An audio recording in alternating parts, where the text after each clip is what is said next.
فرمایا ہم کو تو زمانے کی گردش ختم کرتی ہے. دن آیا، رات آئی، مہینہ گیا، سال گیا اور آدمی کی زندگی ختم ہو گئی. وما نحن بمبعوثین، ہم کو دوبارہ زندہ نہیں ہونا ہے. اس دھوکے کے ساتھ زندگی گزار رہی ہے اکثریت انسانوں کی.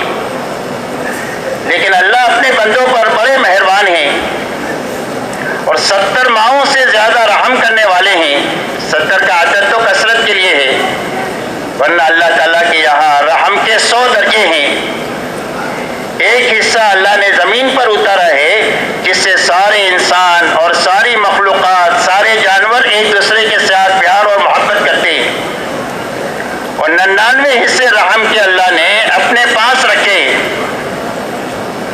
تو اللہ اپنے بندوں پر بڑے رحم کرنے والے.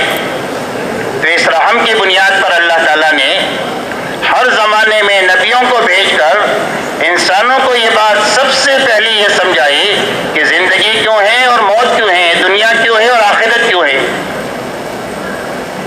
اسی لیے ہر نبی نے اس پہلی بات یہ سمجھائی کہ زندگی کام کے لیے ہے اور موت حساب کے لیے ہے. زندگی کام کے لیے ہے کہ جو کام اللہ نے تمہیں دیا ہے وہ پورا ہوا نہیں ہوا، اس کے حساب کے لیے موت ہے. اور دنیا کام کے لیے ہے اور آخرت بدلے کے لیے ہے. دنیا کام کے لیے ہے اور آخرت بدلے کے لیے. دنیا میں کام ہے، یہاں بدلہ نہیں ہے، اور آخرت میں بدلہ ہے، وہاں کام کا موقع نہیں ہے. اس لیے ایک آدمی اگر نیکی کا کام کرے گا تو نیکی کی برکت دنیا میں ملے گی اور بدلہ آخرت میں ملے گا. دین کے 2 نفع ہیں، ایک برکت ہے اور ایک بدلہ ہے. برکت دنیا میں ہے اور بدلہ آخرت میں ہے. ایسا ہی ایک آدمی بے دینی کی راہ پر چلے گا تو اس کی نحوست اور بے برکتی دنیا میں ہوگی اور اس کا عذاب آخرت میں ہوگا. اس لیے کہ دنیا چھوٹی ہے اور بدلہ بہت بڑا ہے. دنیا جو ہے وہ بدلے کی متحمل نہیں ہے. حدیث پاک میں آتا ہے کہ آدمی نے ایک مرتبہ سبحان اللہ کہا تو اس سبحان اللہ کہنے پر اللہ جنت میں اس کے لیے ایک پودا لگاتے ہیں اور اس کی نشو و نما فرماتے ہیں اللہ تعالیٰ، اور اس کی آبیاری فرماتے ہیں. یہاں تک کہ جب یہ اپنی جنت میں جائے گا تو وہ درخت اتنا بڑا ہوگا کہ اگر اس کی چھاؤں میں ایک تیز رفتار گھوڑا 100 سال تک دوڑتا رہے تو وہ سایہ ختم ہو کر کے نہ دے. یہ کس کا بدلہ ہے؟ ایک سبحان اللہ کا. ایک سبحان اللہ کے بدلے کی یہ دنیا متحمل نہیں ہے. اس لیے کہ دنیا بہت چھوٹی ہے اور آخرت بہت بڑی ہے. اسی لیے جناب رسول اللہ صلی اللہ علیہ وسلم فرماتے ہیں کہ دنیا کی مثال آخرت کے مقابلے میں ایسی ہے جیسے تم میں کا کوئی آدمی اپنی انگلی کو سمندر میں ڈالے اور باہر نکالے. اور میں انگلی پر آنے والا یہ پانی یہ دنیا ہے اور یہ ٹھاٹھے مارتا ہوا سمندر ہے وہ آخرت ہے. آخرت اتنی بڑی ہے اور دنیا اتنی چھوٹی ہے.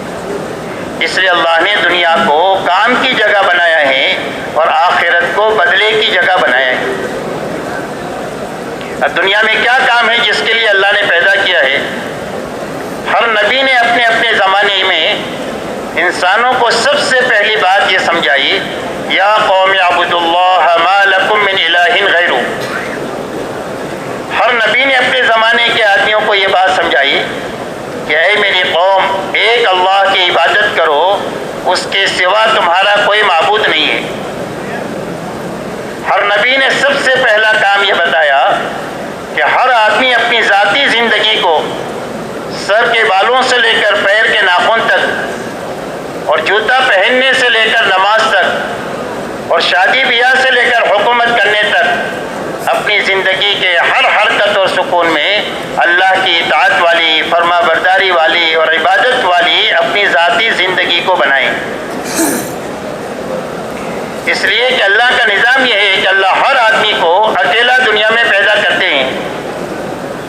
ہر آدمی اپنے ماں کے پیٹ سے اکیلا آتا ہے اور ہر آدمی یہاں سے اکیلا جاتا ہے موت کے راستے سے. اور قیامت کے میدان میں ہر آدمی اپنے رب کے سامنے اکیلا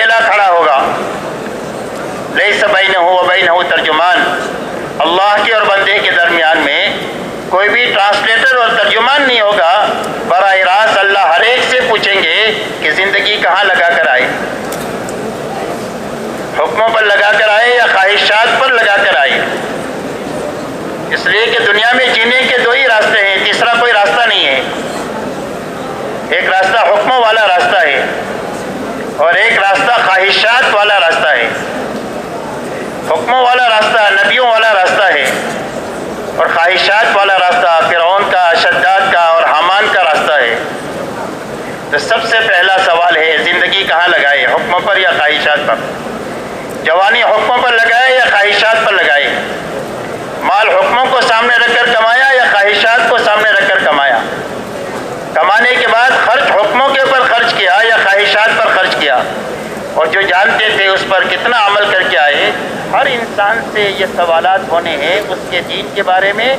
اگر صحیح زندگی گزارنے کے نتیجے میں صحیح جوابات دے دیے تو اس کا نامہ اعمال داہنے ہاتھ سے دیا جائے گا جو جنت کا ٹکٹ ہوگا.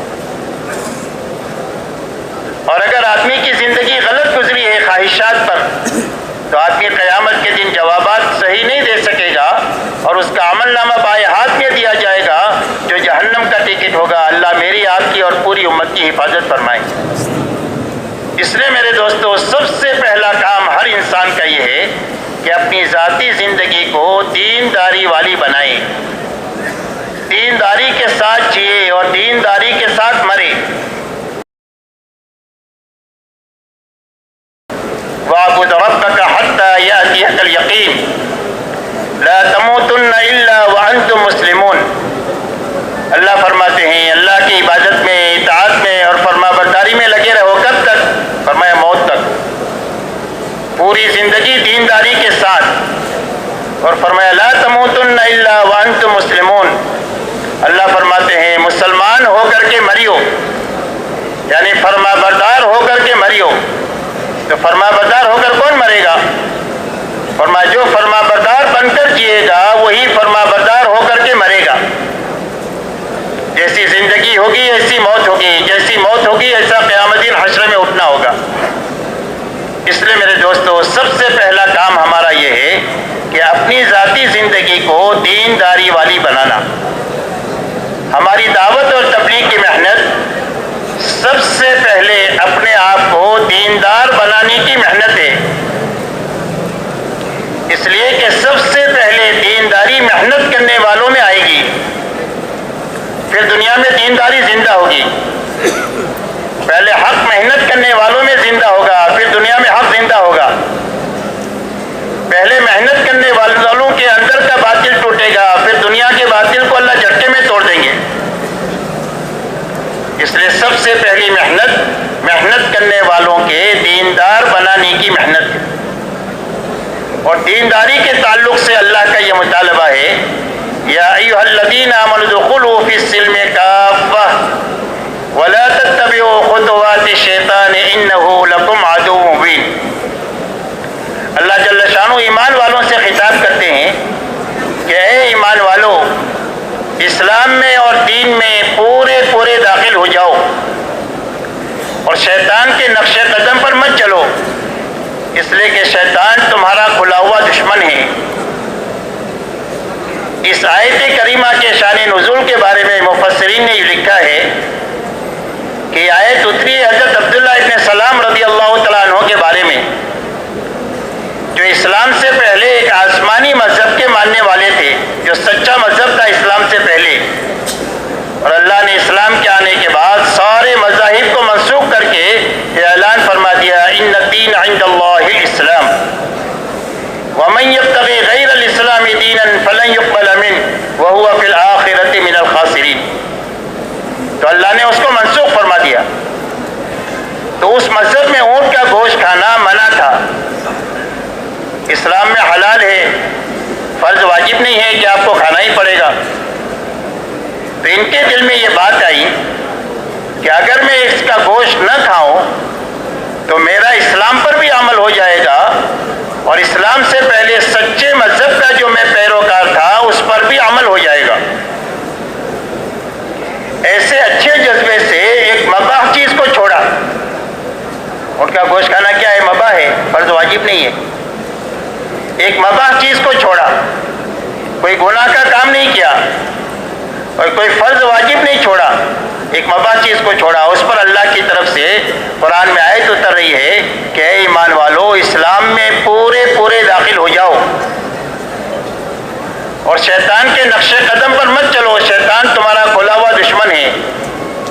اسلام کے آنے کے بعد کسی اور مذہب کی طرف، کسی اور تہذیب اور تمدن کی طرف، کسی اور کے طور طریقوں کی طرف تمہارا للچائی ہوئی نگاہوں سے دیکھنا اللہ برداشت نہیں کریں گے، اس لیے کہ ہم نے تمہارے لیے دین کو پورا اتار دیا ہے۔ الیوم اکملت لکم دینکم واتممت علیکم نعمتی ورضیت لکم الاسلام دینا، کہ ہم نے تمہارے لیے دین پورا اتار دیا ہے۔ زندگی کا کوئی گوشہ ایسا نہیں چھوڑا کہ جس میں رہبری نہ کی گئی ہو، اور اپنی نعمتوں کو تمہارے پر پورا اتار دیا ہے، اور ہم نے اسلام تم کو پسند کر کے دیا ہے، اب ادھر ادھر تاک جھانک کرنے کی اجازت نہیں۔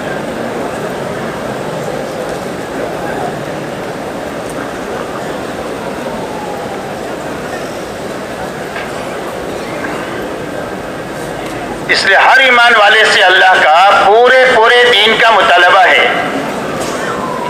اس لیے کہ دین پورا ہوگا تو اللہ کے تمام تر وعدے جو قرآن میں ہیں وہ پورے ہو جائیں گے،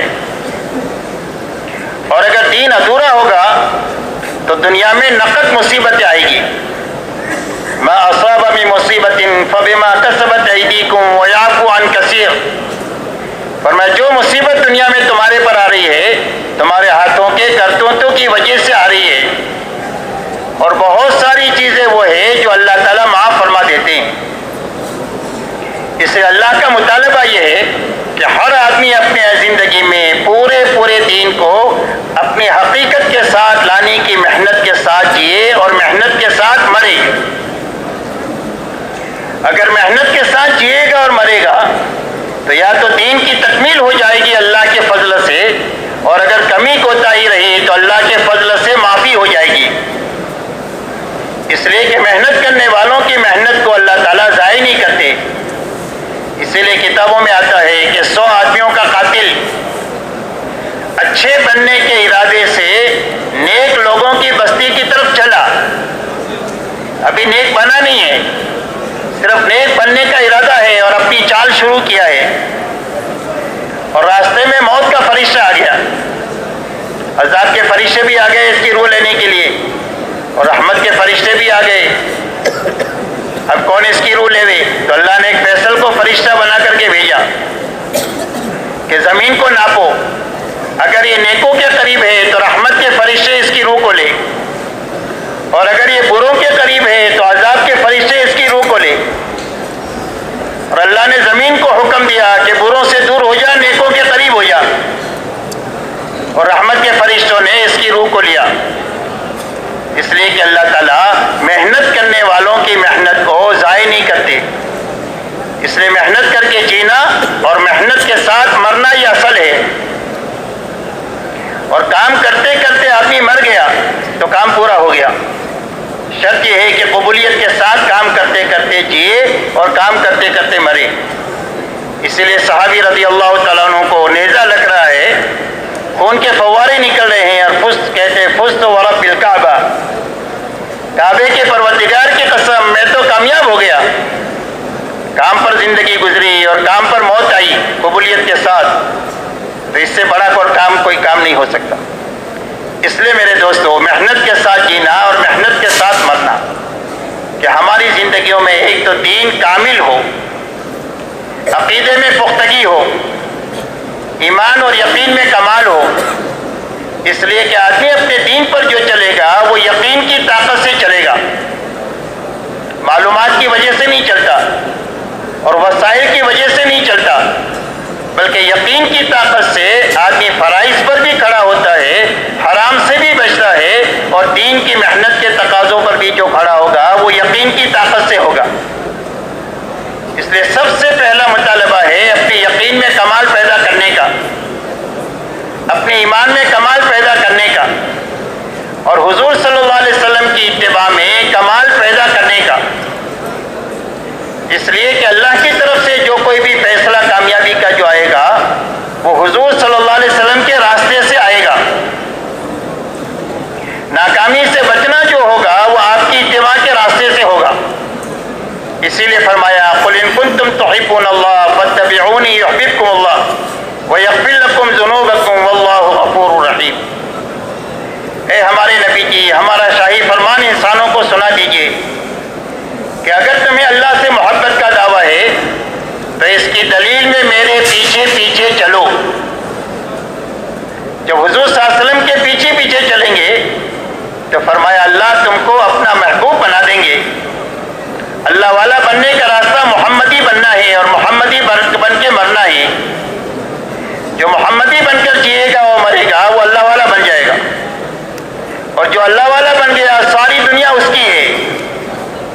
من کان للہ کان اللہ لہ، جو اللہ کا ہو گیا اللہ اس کے ہو گئے. تو اللہ والا ہونے کا راستہ کیا ہے؟ فرمایا محمدی بن کر جینا اور محمدی بن کر کے بننا یہ اللہ والا بننے کا واحد راستہ ہے. تو اللہ تمہیں اپنا محبوب بنا دیں گے اور تمہارے گناہوں کو معاف کروا دیں گے، اس لیے کہ اللہ بڑے معاف کرنے والے ہیں. اس لیے ایمان میں کمال، اتباع میں کمال، عبادت میں حقیقت. ایمان کے بعد اللہ کا بڑا حکم جو ہے وہ عبادت کا ہے. عبادت میں جانی عبادت بھی ہے اور مالی عبادت بھی ہے. نماز روزہ جانی عبادت ہے کہ اپنی نماز ایسی بنانا جو ہماری پوری زندگی کو صاف اور ستھری بنا دے. اللہ والے فرماتے ہیں کہ نماز کی مثال انسان کی زندگی میں ایسی ہے جیسے گھر میں روشن دان اور کھڑکی ہوتی ہے کہ گھر کا دھواں یہیں سے باہر جائے گا اور تازہ ہوا باہر سے یہیں سے آئے گی. ایسا ہی رذائل زندگیوں سے نکلیں گے وہ نماز کے راستے سے نکلیں گے، اور اچھائیاں زندگی میں جو آئے گی وہ نماز کے راستے سے آئے گی. اس لیے اپنی نماز کو ایسی بنانا جو ہماری زندگی کو اللہ کی پسندیدہ بنا دے. اپنے روزے کو ایسا اچھا بنانا جو ہمارے اندر تقویٰ پیدا کر دے کہ حلال سے بچ گئے ہیں اللہ کے حکم کی وجہ سے، تو اللہ کے حکم کی وجہ سے حرام سے بچنے کی طاقت روزے کے ذریعے سے پیدا ہو جاوے. زکوٰۃ کے راستے سے دلوں کا بخل ختم ہو جاوے اور زندگیوں میں سخاوت پیدا ہو جاوے. اس لیے کہ بخل جہنم کا درخت ہے اور سخاوت جنت کا درخت ہے. اور حج ایسا کرے کہ زندگیوں میں کامل اطاعت زندہ ہو جاوے. حج ہے ہی زندگی میں اطاعت کو زندہ کرنے کے لیے. اسی لیے اللہ کے ایسے احکامات ہوتے ہیں بظاہر عقل کا اس سے تعلق نہیں ہوتا، لیکن صرف اللہ کے حکم کی وجہ سے اس کو پورا کرنا ہے. کہ شیطان کو کنکری کیوں مارنی ہے؟ کہ اللہ کا حکم ہے اس کے لیے مارنی. صفا مروہ کی سعی کیوں کرنا ہے؟ کیا حکم ہے اس کے لیے کرنا ہے. مزدلفہ میں رات کو کیوں ٹھنڈی میں رہنا ہے؟ کیا حکم ہے اس کے لیے رہنا ہے. کہ حکموں والی زندگی اپنانے کی طاقت پیدا کرنے کے لیے حج دیا گیا. تو اپنی عبادت کو ایسی اچھی بنانا کہ ہر عبادت کی جو غرض و غایت ہے وہ حاصل ہو جاوے. نماز کی جو غایت ہے وہ حاصل ہو جاوے، روزے کی جو غایت ہے، زکوٰۃ کی جو غایت ہے، حج کی جو غایت ہے وہ زندگی میں حاصل ہو جاوے. اسی کے ساتھ اپنی معاشرت کو پاکیزہ بنانا. معاشرت کو پاکیزہ بنانے کے معنی یہ ہے کہ اپنا رہن سہن ایسا اچھا بنانا کہ پوری امت ایک بن جائے اور نیک بن جائے. معاشرت اور اپنا رہن سہن آپس کے تعلقات ایسی بنانا کہ پوری امت ایک بن جائے اور نیک بن جائے. اسی لیے حضور صلی اللہ علیہ وسلم نے ساری جہالت کی رگوں کو کاٹ کر کے امت کو امت بنایا ہے، سب کو اللہ پر جمع کیا ہے. جب امت اللہ پر جمع ہو جائے گی تو آپس میں جمع ہو جائے گی، اور اگر اللہ پر نہیں جڑے تو آپس میں کبھی نہیں جڑ سکتے، یاد رکھو. اسی لیے حضرت عمر رضی اللہ تعالیٰ عنہ نے بدر کے قیدیوں کے بارے میں حضور صلی اللہ علیہ وسلم نے جب پوچھا کہ کیا کرنا ہے تو حضرت عمر نے یہ فرمایا اللہ کے نبی ہر مسلمان رشتہ دار کے ہاتھ میں اس کے کافر رشتہ دار کو دے دو جو اس کی گردن مار دے، تاکہ اللہ کے سامنے ہم یہ ثابت کر دے کہ ہم سارے رشتوں سے اوپر اٹھ چکے ہیں، ہمارا کسی سے کوئی رشتہ نہیں ہے. جو اللہ والا ہے وہ ہمارا ہے، جو اللہ والا نہیں ہے وہ ہمارا نہیں ہے. اس لیے میرے دوستو جتنے تعلقات ہیں اتنے حقوق ہیں. ماں باپ ہیں، بچے ہیں، ایک دوسرے کے حقوق ہے، میاں بیوی ہے، ایک دوسرے کے حقوق ہے، سیٹ اور نوکر ہے، ایک دوسرے کے حقوق ہے، حاکم اور رعیت ہے، ایک دوسرے کے حقوق ہے، پڑوسی ہے، ایک دوسرے کے حقوق ہے، ایک ساتھ کمپنی میں کام کرتے ہیں، آپس میں ان کے حقوق ہے، ایک ساتھ سفر کرتے ہیں تو سفر کرنے والوں کے آپس میں ایک دوسرے کے ساتھ حقوق ہے۔ تو حقوق کی ادائیگی کے ساتھ میں جینا تاکہ پوری امت ایک اور نیک بن جاوے۔ اس لیے حضور صلی اللہ علیہ وسلم نے فرمایا ایمان والوں کی مثال ایک جسم کے مانند ہے کہ ٹھوکر لگ جائے تو پورے جسم کو تکلیف پہنچے، اور اگر کھانا اچھا کھا لے یا رات کو سو جائے تو پورا جسم اس کی لذت اور راحت کو محسوس کرے۔ اپنی معاشرت کو پاکیزہ بنانا، ایک بننا اور نیک بننا، اجتماعیت اس امت کی سب سے بڑی رحمت ہے، اور امت کا توڑ اس امت کا سب سے بڑا عذاب ہے۔ جب امت ایک بنے گی تو اللہ کی مدد کی مستحق بن جائے گی، اور جب ٹوٹ پھوٹ جائے گی تو اللہ کی مدد سے محروم ہو جائے گی، پھر وہ اسباب اور وسائل کام نہیں دیں گے۔ اس لیے اپنی معاشرت کو پاکیزہ بنانا، حقوق کی ادائیگی کے ساتھ میں جینا، اسی کے ساتھ میں میرے دوستو اپنے کھانے کمانے کی لائن کو صاف ستھری بنانا۔ ہر انسان کی 5 ضرورتیں ہیں، کھانا ہے، کپڑا ہے، مکان ہے، سواری اور شادی ہے۔ تو ضرورتوں سے انکار نہیں ہے، ضرورت کے پورا کرنے کا حکم دیا گیا اور اس کا طریقہ بتلا گیا کہ ان ضرورتوں کو حلال طریقے سے حاصل کرو، سنت طریقے پر پوری کرو، حرام سے بچو اور خواہش سے بچو۔ جب حلال طریقے سے حاصل کرو گے اور اپنی ضرورت کو حلال طریقے سے پوری کرو گے تو حاصل کرنا بھی عبادت بنے گا اور پوری کرنا بھی عبادت بنے گا۔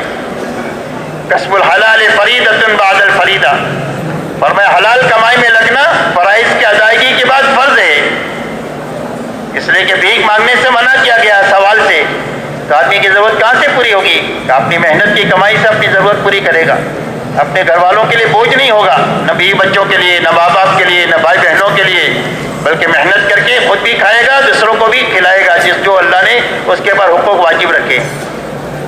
اس لیے اپنے کھانے کمانے کی لائن کو صاف ستھری بنانا، اس طرح کہ حرام زندگیوں میں آئے گا تو عبادت کی حقیقت ختم ہو جائے گی اور عبادت کی تاثیر ختم ہو جائے گی۔ نماز اپنی تاثیر ظاہر نہیں کرے گی، حج پر حج کرے گا لیکن زندگی بدلے گی نہیں، زکوٰۃ دے گا لیکن بخل اس کا ختم نہیں ہوگا، نماز اس کی زندگی میں نکھار نہیں پیدا کرے گی، اس لیے کہ زندگی میں حرام ہے تو عبادت کی تاثیر ختم ہو جائے گی۔ اس لیے اپنی زندگیوں کو حرام سے بچا کر کے حلال پر لانا، اپنی اخلاقی زندگی کو اچھے سے اچھی بنانا۔ انسان کو اللہ نے اپنا خلیفہ بنا کر دنیا میں بھیجا ہے تو اللہ کی مخلوق پر رحم کے ساتھ زندگی گزارنا۔ جب زمین والوں پر رحم کریں گے تو اللہ تعالی ہمارے پر رحم کریں گے۔ الراحمون یرحمہم الرحمن، فرمایا رحم کرنے والوں پر رحمان رحم کرتا ہے۔ آپ اندازہ لگائیں، ایک کتے کو پانی پلایا، ایک بدکار عورت نے معافی ہو گئی، اور ایک پارسا عورت نے بلی کو باندھ کر رکھا تو عذاب کی مستحق ہو گئی۔ اللہ کی مخلوق کے ساتھ ظلم کا یہ انتقام اور اللہ کی مخلوق کے ساتھ رحم کا مغفرت اتنا بڑا بدلہ، تو اللہ کی مخلوق کے ساتھ، بندوں کے ساتھ رحم کا معاملہ کرنے پر اللہ کیا دیں گے؟ اس لیے اپنی اخلاقی زندگی کو ایسی اچھی بنانا کہ کسی کو بھی ہمارے سے تکلیف نہ پہنچے، ہر ایک کو ہمارے سے راحت پہنچے۔ یہ حسن اخلاق کا خلاصہ ہے کہ ہر ایک کو ہمارے سے راحت پہنچے، اپنوں کو، پرایوں کو، سب کو۔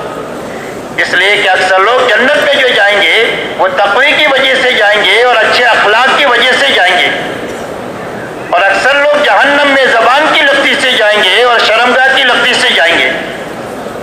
اور یہ فرمایا اکملکم ایمانا احسنکم اخلاقا، فرمایا تم میں کامل ایمان والا وہ ہے جو تم میں سب سے زیادہ اچھے اخلاق والا ہے۔ اسی لیے صحابہ دنیا میں ان 3 بنیادوں کے ساتھ پھرے ہیں، ایمان کے ساتھ، اچھے اعمال کے ساتھ اور اخلاق کے ساتھ، کہ جس کے راستے سے اللہ نے ساری انسانیت کے قلوب کو ہدایت کی طرف جو مائل کیا ہے، ان کی زندگی کی یہ 3 بنیادیں ہیں۔ ایک اللہ پر اعتماد اور یقین ہے، ایک اپنی 24 گھنٹے کی نکلنے والے بدن سے اعمال ہے، اور ان کے اخلاق ہے اللہ کی مخلوق سے کچھ لیا نہیں ہے، اللہ کی مخلوق پر لگایا ہی ہے۔ جس کی بنیاد پر انسانیت کے قلوب ہدایت کی طرف مائل ہوئے ہیں اور کروڑوں کروڑوں انسان ہدایت کی طرف آئے ہیں، اسی کے ساتھ میں اپنی زندگی کا مقصد اللہ کو بنانا اور آخرت کو بنانا۔ ہماری زندگی کا مقصد ملک و مال نہیں ہے۔ ملک و مال کے لیے اللہ نے ہم کو پیدا ہی نہیں کیا ہے۔ ملک و مال تو چھلکا ہے، تو چھلکے کے لیے اللہ نے نہیں پیدا کیا۔ پوری دنیا کی مادیت اللہ کی نگاہ میں مچھر کے پر کے برابر بھی نہیں ہے، اور پوری دنیا کی طاقت اللہ کے سامنے مکڑی کے اور مکڑی کے جالے سے زیادہ نہیں ہے۔ تو اللہ نے مکڑی کے جالے کے لیے اور مچھر کے پر کے لیے ہم کو دنیا میں نہیں پیدا کیا۔ ہماری زندگی کا مقصد اللہ کی رضا ہے۔ فرمایا وَرِضْوَانٌ مِّنَ اللَّهِ اکبر، فرمایا اللہ کی رضامندی تو سب سے بڑی چیز ہے۔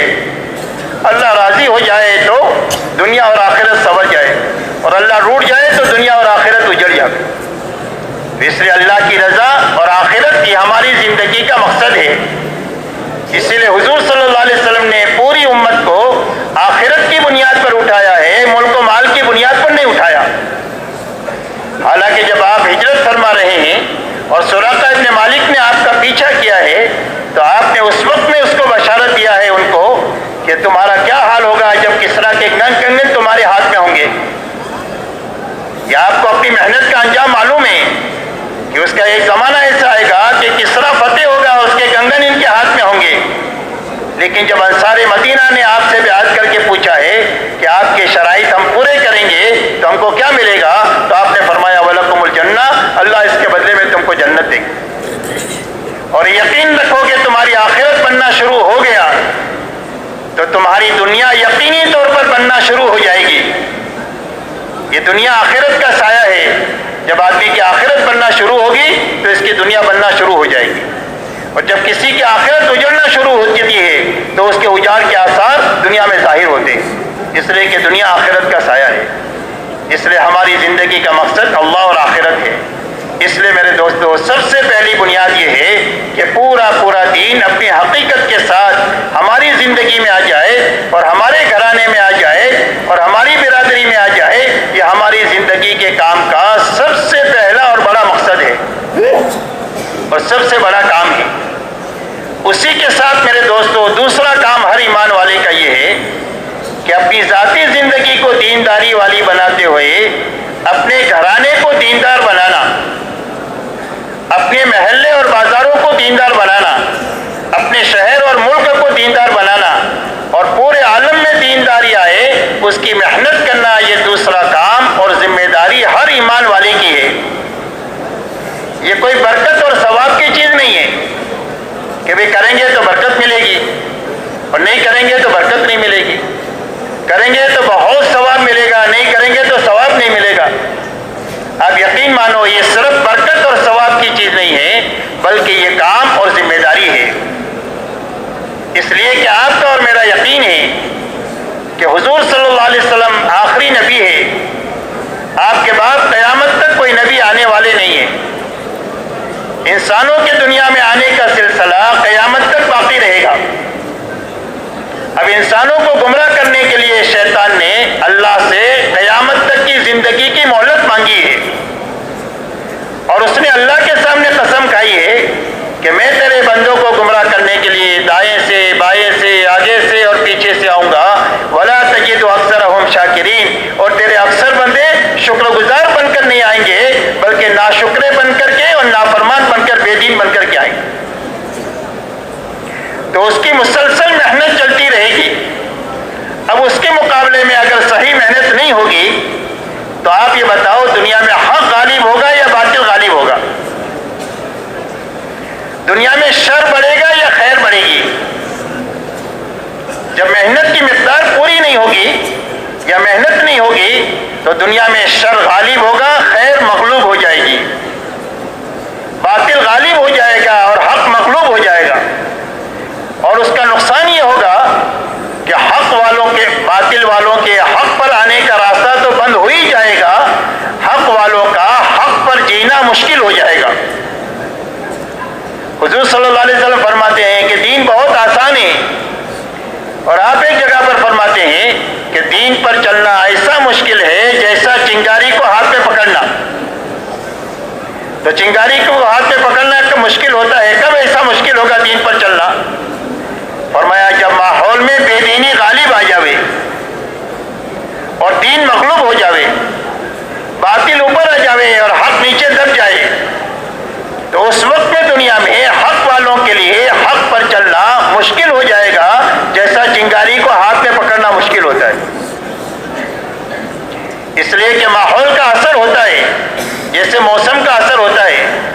سردی گرمی آئے تو سب کو سردی گرمی لگتی ہے، ایسا ہی اچھے برے ماحول کا سب کے اوپر اثر پہنچتا ہے، آدمی چاہے تو بھی اور نہ چاہے تو بھی. اس لیے میرے دوستو، یہ دوسری ذمہ داری ہے ہر ایمان والے کی کہ اپنی ذاتی زندگی کو دینداری والی بناتے ہوئے اپنے گھر سے لے کر پورے عالم کو دیندار بنانے کی محنت کے ساتھ جیے اور محنت کے ساتھ مرے. یہ ذمہ داری کا کام ہے، اور اس کے پورا کرنے پر اللہ کی وہ مددیں ہوگی جو نبیوں کے ساتھ ہوا کرتی تھی، وہ اس امت کے ساتھ وہ مددیں ہوگی. اسی لیے جب امت کی ذمہ داریوں پر رہی، دین پر اور دین کی محنت پر، دعوت پر اور عبادت پر اور اخلاق پر، تو جو مددیں نبیوں کی ہوئی ہے ہوا کے ذریعے سے، آگ کے ذریعے سے اور پانی کے ذریعے سے اور فرشتوں کے ذریعے سے، وہ تمام تر مددیں اللہ نے اس امت کے ساتھ میں بھی فرمائی. حالانکہ امت کے ساتھ نبی نہیں ہے لیکن نبیوں والی زندگی ہے، تو وہ یہ ساری مددیں اس امت کے ساتھ میں ہوئی. اس لیے ذمہ داری پوری ہوگی تو تمام تر مددیں جو نبیوں کے ساتھ ہوتی تھی وہ اس امت کے ساتھ ہوگی. اور ذمہ داری جب پوری نہیں ہوگی تو اللہ کی طرف سے ایسے حالات پیدا ہو جائیں گے کہ جینا مشکل ہو جائے، اور اللہ کی طرف سے ایسی پکڑ آ جائے گی اور ایسے مشکل حالات پیدا ہو جائیں گے کہ جس میں ایمان کے لالے پڑ جاوے. یہ ذمہ داری اس کو کہتے ہیں کہ پورا کرنے پر مدد آئے اور پورا نہ کرنے پر پکڑ ہو، پوچھ ہو اور اللہ کی طرف سے پریشانی کے حالات ہو. اسی لیے حضور پاک صلی اللہ علیہ وسلم کا زمانہ قیامت تک کے آنے والے ایمان والوں کے لیے نمونہ ہے. جب حضور صلی اللہ علیہ وسلم کے زمانے میں ایمان میں اور اتباع میں کمال پیدا ہوا بدر میں، تو آپ دیکھو اللہ کی کتنی بڑی مدد آ گئی کہ بدر کے موقع پر ایمان بھی کامل ہے، اعتماد اللہ پر ہے، کہیں نگاہ نہیں ہے، صرف اللہ پر نگاہ ہے، اور حضور صلی اللہ علیہ وسلم کی اتباع بھی کامل ہے. اسی لیے جب آپ مدینہ منورہ سے بدر کی طرف نکلے ہیں عیر ابی سفیان کے لیے، تو آپ بنسبت بدر کے مدینہ کے زیادہ قریب ہے، اور آپ کو یہ معلوم ہو گیا کہ وہ قافلہ راستہ بدل کر کے مکہ چلا گیا ہے، اور ایک پوری جماعت پوری استعداد کے ساتھ اور تیاری کے ساتھ بدر میں آ گئی ہے. اب حضور صلی اللہ علیہ وسلم پوچھ رہے ہیں صحابہ سے، نہتی ہے جماعت، تھوڑی ہے جماعت، ان سے پوچھ رہے ہیں ماذا ترون، کیا رائے ہے، واپس بڑھنا ہے کہ آگے جانا ہے، واپس ہونا ہے یا آگے بڑھنا ہے؟ تو مہاجرین نے کہا اللہ کے رسول حکم دیجئے، آپ جو حکم دیں گے اس کے لیے تیار ہے. پھر آپ نے فرمایا ماذا ترون، کیا رائے ہے؟ پھر مہاجرین نے کہا اللہ کے رسول حکم دیجئے. پھر آپ نے فرمایا ماذا ترون، کیا رائے ہے؟ تو سعد ابن معاذ کھڑے ہوئے انصار میں کے، اور یہ فرمایا ایانا ترید یا رسول اللہ، اللہ کے رسول ہم سے جواب مانگتے ہیں مدینہ والوں سے، تو ہم وہ بات نہیں کہیں گے جو بنی اسرائیل نے موسیٰ علیہ السلام سے کہی تھی، اذهب انت وربك فقاتلا انا هاهنا قاعدون، کہ تم اور تمہارا رب جا کر لڑ لو، ہم تو یہاں بیٹھے ہیں. بلکہ ہم یہ کہیں گے اذهب انت وربك ونحن معك، آپ اپنے رب کی معیت میں اپنا سفر چالو رکھیں اور ہم آپ کے ساتھ ہیں. اور یہ فرمایا کہ یہ بدر تو قریب ہے، اگر آپ کر کے رماح تک کا سفر کرنے کا حکم دیں تو اس کے لیے ہم تیار ہیں. اور یہ فرمایا اگر سمندر میں گھسنے کے لیے کہے تو سمندر میں گھسنے کے لیے تیار ہے. خذ من اموالنا ما شئت واترک من اموالنا ما شئت، فرمایا جتنا مال چاہے لے لیں، جتنا چاہے چھوڑ دیں، جو مال آپ لے لیں گے وہ بہتر ہے ہماری نگاہوں میں اس مال سے جو ہمارے ہاتھوں میں چھوڑیں گے. سل حبال من شئت وقت حبال من شئت، فرمایا جس سے چاہے ہمارے تعلق کو جوڑ دیجئے اور جس سے چاہے کاٹ دیجئے، ہم سارے تعلقات توڑ چکے ہیں آپ کے تعلقات کی مضبوطی کے لیے۔ یہ اتباع پیش کیا تو اللہ تعالیٰ نے آسمان سے فرشتے اتارے، جن فرشتوں نے ایمان والوں کی طرف سے قتال کیا، اور بے ایمان کی گردن پر تلوار مسلمان کی گرنے سے پہلے الگ ہو جاتی تھی اس کی، اور بے ایمانوں کو گرفتار کر کر کے ایمان والوں کے ہاتھوں میں دے کر اللہ نے اس بات کو بتلایا کہ جب ایمان اور اتباع کامل ہوگا تو اللہ کی تمہاری ایسی مدد ہوگی جیسے بدر میں ہوگی، اور قیامت تک یہ مدد ہو سکتی ہے بشرطے کہ امت میں ایمان اور اتباع زندہ ہو جائے۔ لیکن حضور صلی اللہ علیہ وسلم کے زمانے میں احد اور حنین میں یہ دین سے تعلق ہے کہ احد میں تھوڑی سی چوک ہو گئی اور اللہ نے معاف بھی کر دیا، اس لیے کہ اجتہادی غلطی تھی، جان بوجھ کر نہیں کیا۔ دیکھا کہ کام پورا ہو گیا ہے تو سمجھے کہ حکم بھی پورا ہو گیا بس، حالانکہ دوسرا حکم اترنے کا آتا تو حکم پورا ہوتا، یہ چوک ہو گئی۔ اور اللہ نے معاف بھی کر دیا قرآن میں کہ ہم نے ان کو معاف کر دیا ہے، قیامت تک ان کی شان میں کوئی زبان کھولے نہیں، اگر کھولے گا تو اس کا ایمان خطرے میں پڑ جائے گا۔ اس لیے کہ جو چیز منصب نبوت کے مناسب تھی اللہ نے نبی سے کروا کر کے دین کی تکمیل کیا، اور جو آپ کے معصوم ہونے کی وجہ سے نبوت کی شان کے منافی تھی اللہ نے صحابہ سے سرزد کروا کر دین کی تکمیل کا انتظام کیا۔ لیکن چوک ہو گئی تو کتنی بڑی مصیبت آ گئی، 70 بڑے بڑے صحابہ شہید ہوئے، آپ کے دندان مبارک شہید ہوئے، آپ کے سر میں خود کی کڑی گھس گئی، آپ ایک کھڈے میں گر گئے، صحابہ آپ کو اٹھا کر لے جا کر احد پہاڑ کے غار میں لے جا کر اپنے سینوں پر دشمنوں کے واروں کو لیا ہے اور آپ کی حفاظت کیا۔ اللہ نے اس بات کو بتلایا کہ مسئلہ تمہارا تعداد کا نہیں ہے، مسئلہ تمہارے اسباب اور وسائل کا نہیں ہے، مسئلہ صرف دین کا ہے۔ جب زندگی میں دین پورا ہوگا تو اللہ کی مدد ہوگی، اور اگر کمی ہوگی تو اللہ کی طرف سے تائید اٹھ جائے گی۔ ایسا حنین کے اندر میں بالکل بدر کا الٹا ہے۔ بدر میں ایک کافر کے مقابلے میں، ایک مسلمان کے مقابلے میں 3 بے ایمان ہیں، اور حنین میں ایک ایمان والے کے مقابلے میں، ایک بے ایمان کے مقابلے میں 3 ایمان والے ہیں، بلکہ 4 ایمان والے ہیں، بالکل بدر کا الٹا ہے۔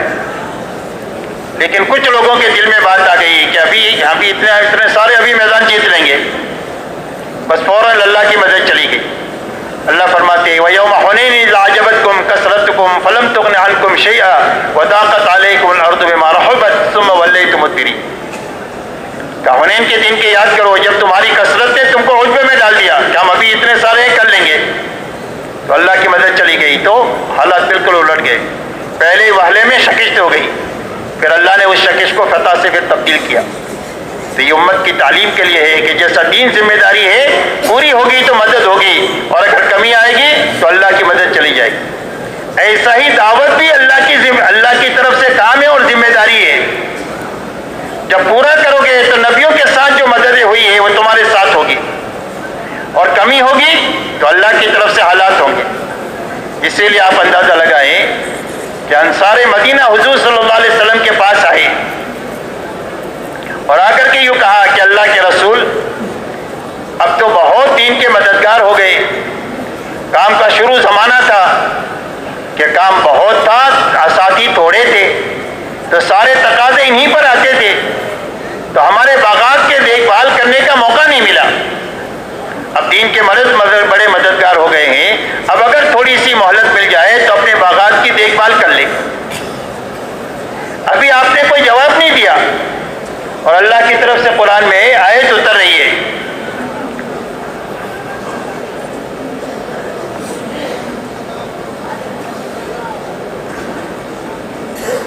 انفقوا فی سبیل اللہ ولا تلقوا بأیدیکم الی التہلکہ واحسنوا ان اللہ یحب المحسنین۔